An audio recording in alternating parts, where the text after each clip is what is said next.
இன்னைக்கு வந்து கொஞ்சம் குயிக்கா எந்திரிச்சிட்டேன். ஏன்னா, துளசி வந்து பிரதிஷ்டை பண்ணணும்னு முடிவு பண்ணியிருந்தேன். அதனால இன்னைக்கு நல்ல நாளே பண்ணிடலாம் அப்படின்னு சொல்லிட்டு, துளசிக்கு வந்து பிரதிஷ்டையும் வந்து பண்ணிட்டு, அதுக்கப்புறமா பார்த்தீங்கன்னா, வீட்டு வேலையெல்லாம் ஸ்டார்ட் பண்ணேன்.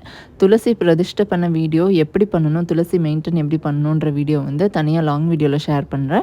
அதில போய் செக் பண்ணி பாருங்க. இன்னைக்கு ஈவினிங் வந்து அப்லோட் பண்றேன். அண்ட் அதுக்கப்புறமா எனக்கு புடிச்ச சீரிஸ் பார்த்துட்டே இருந்தேன். இந்த சீரிஸ் யாரெல்லாம் பார்ப்பீங்கன்னு கீழ கமெண்ட் பண்ணுங்க. இந்த சீரிஸ் பேர் என்னன்னு கமெண்ட் பண்ணுங்க. என்னோட ஃபேவரட் சீரிஸ் அது.